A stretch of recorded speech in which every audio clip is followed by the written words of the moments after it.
I'm kind of gagged. I was like, when I was planning this out, a la this channel, it was gonna be like, I'm gonna do this, and that I've never done before, and I'm gonna go like do pottery lessons, this, and that, this, and that. And today I had a great idea of reviewing Taylor's new album because I'm famously a Swiftie. But my vinyl hasn't come in yet. My 1989 vinyl hasn't come in yet, and I don't want to do the review before I get the vinyl in my hands. And also, I don't know how to record with actual audio and make it sound pretty. Instead, we are gonna do another idea I had. It's a bit more boring. Sorry. But it's still gonna be a good idea. A good idea, I think. Is it a good idea, or is this gonna be a filler episode? Why can't things be both? It can be two things at the same time, a good idea and a filler episode in between the 1989 review and whatever the other project ideas I have planned. This is kind of a busy month for me, so low-key I'm like kind of spreading myself all over the place. But regardless, let's get this done with. Sorry that I'm wearing a hat. My hair does not look... It does not look good right now, babes. Also, I want to mention how, like, in preparing for this video, I looked up, like, quote wheels to, like, see... You can't even see it because my screen is out. But like, I looked up these, like, wheel of quotes in order to kind of make it a fun thing. And the first one I look up, like, I don't know if you can see that ad on the bottom. It's an Am I Gay quiz. It's literally Am I Gay test. Like, they've reinvented it. It's no longer quiz. It's a test worth your entire life's grade. I have not seen one of these since 8 a.m. or 8 a.m. 8th grade. So it's kind of a throwback. But yeah, Am I Gay test. Also, I just realized I haven't really explained what I'm doing. Basically, I want to take some quotes which are, like, recognizable to me, and hopefully everyone else too, and kind of just reevaluate, self-evaluate, prescribe myself on a rating of 1 to 10 how I feel about this quote emotionally, physically, philosophically. Yeah, that sounds about right. And then decide whether this quote actually meant anything in the first place, or if I think it's just toxic and we should throw it out of the Pinterest boards. Number 1. Reach for the moon, because even if you don't make it, you'll land on the stars.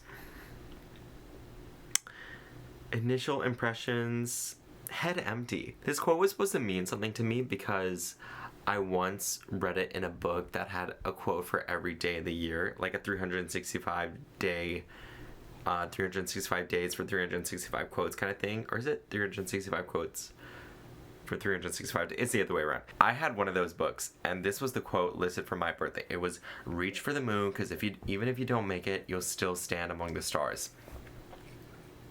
But baby, I don't want to be at the stars. I feel like if I was reaching for the moon, that means I was reaching for first place.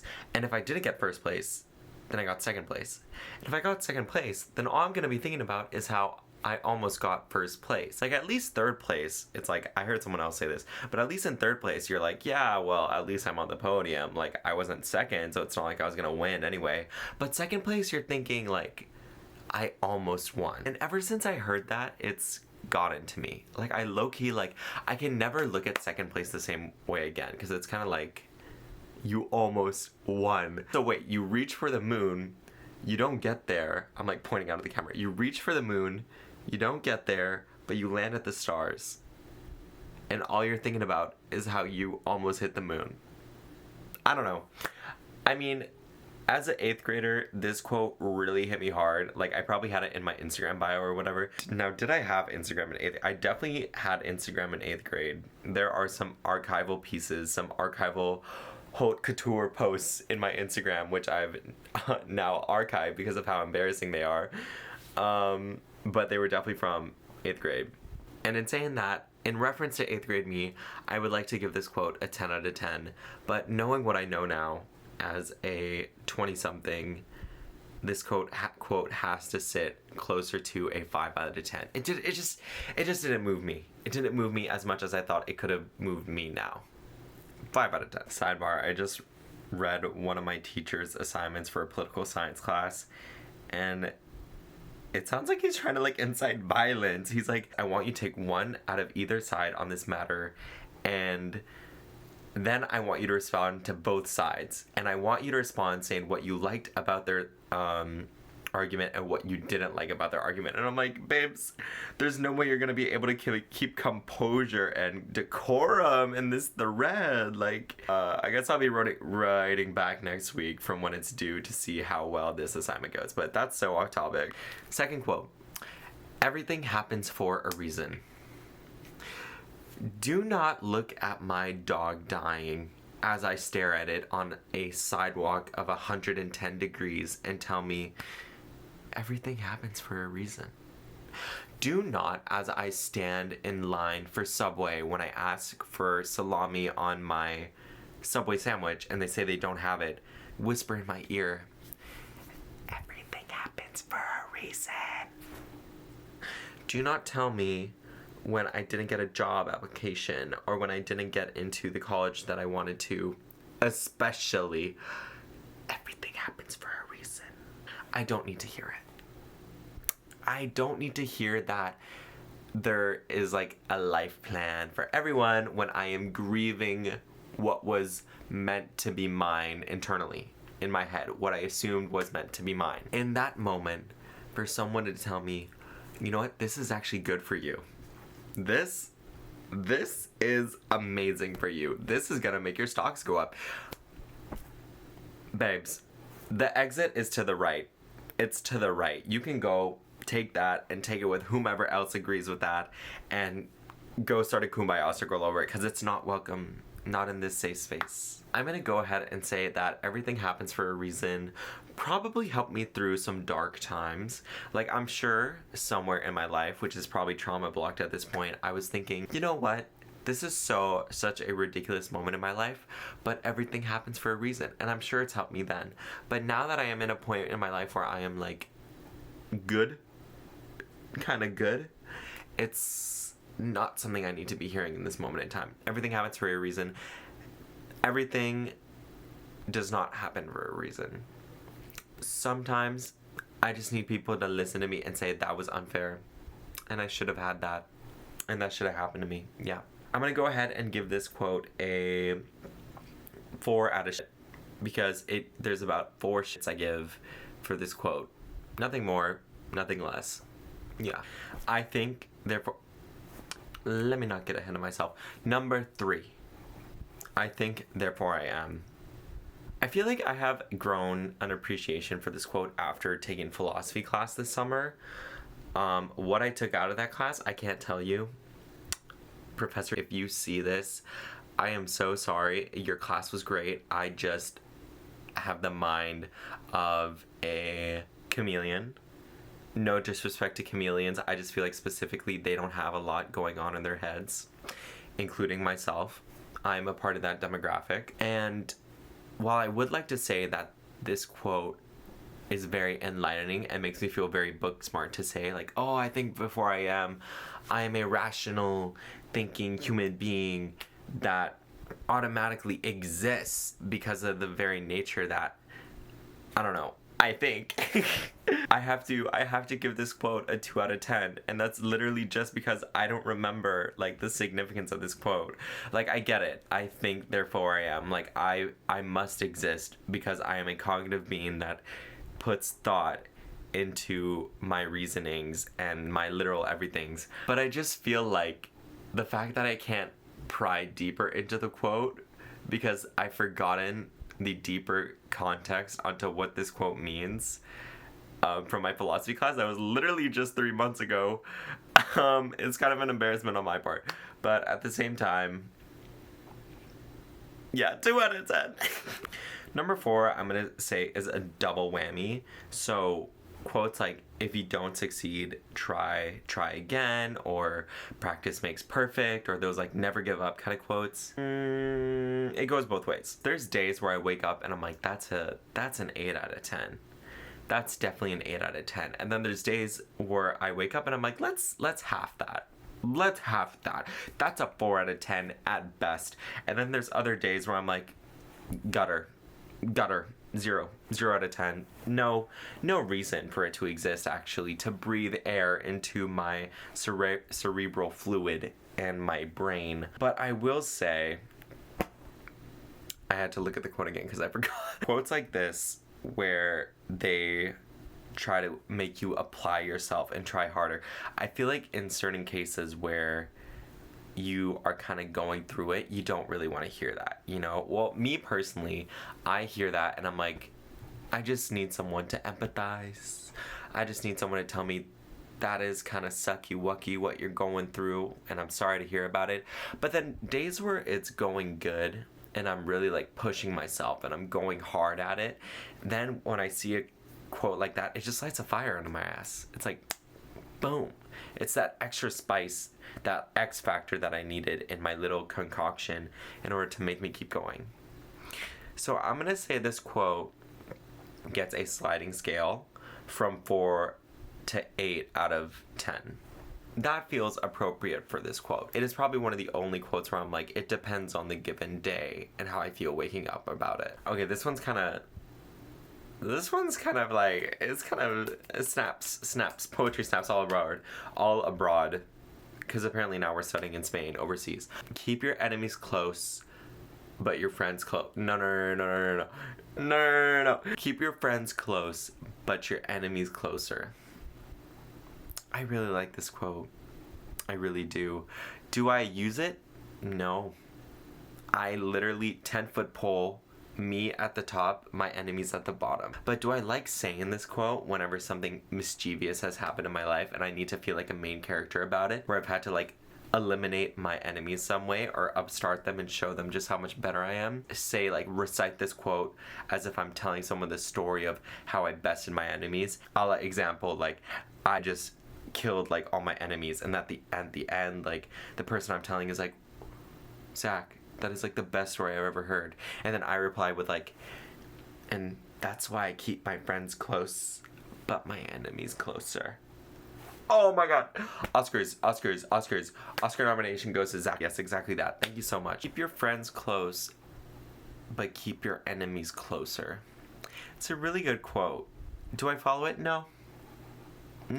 To be honest, I don't follow that many quotes though. Like, I have never really partaken in Pinterest board quote life. I haven't really done manifesting either. I just don't. My brain, empty. It's honestly empty.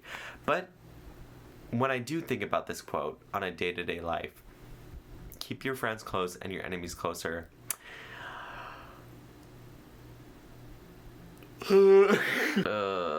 I just realized 0 out of 10 is so limiting. There's not a lot of numbers between 0 and 10. And I just don't know if I can quantify this quote in a number from 0 to 10. Just because I don't think I have enough experience with it. If I would, I'm going to put it at a solid 5 out of 10. Because I feel like that's average. And I just don't know where else to put it. As of this moment, I'm a little lost. I'm a little confuzzled.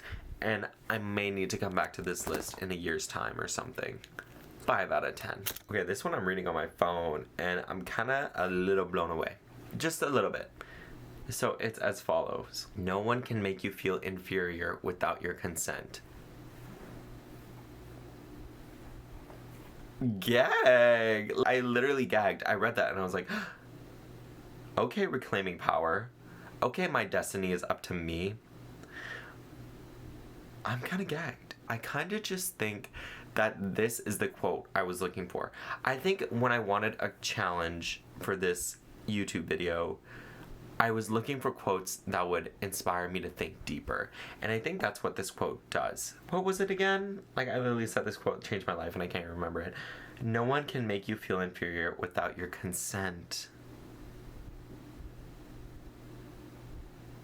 Damn.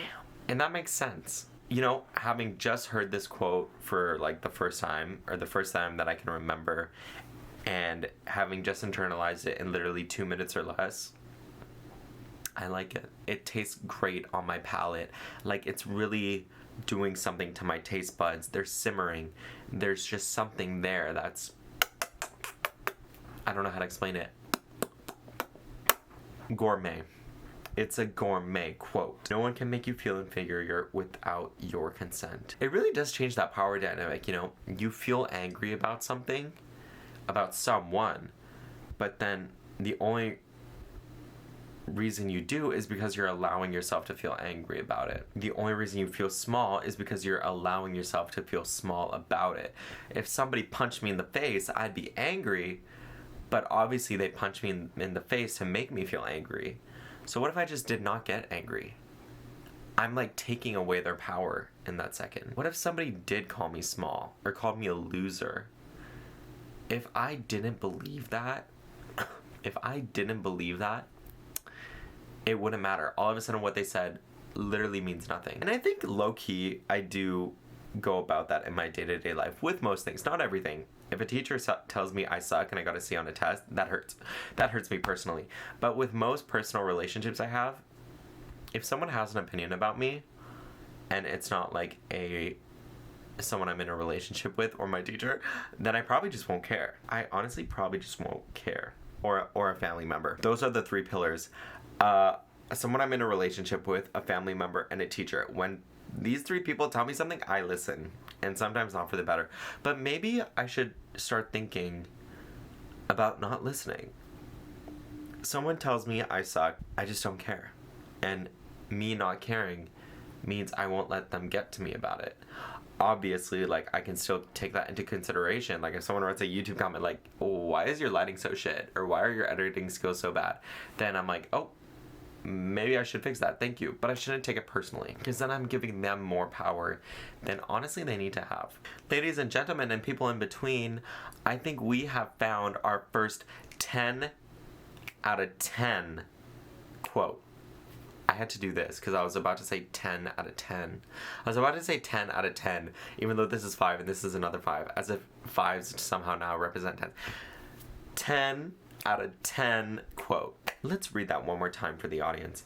Let's read it one more time in an ASMR kind of tone. No one can make you feel inferior without your consent. Thank you. So I think that's all I got in me today.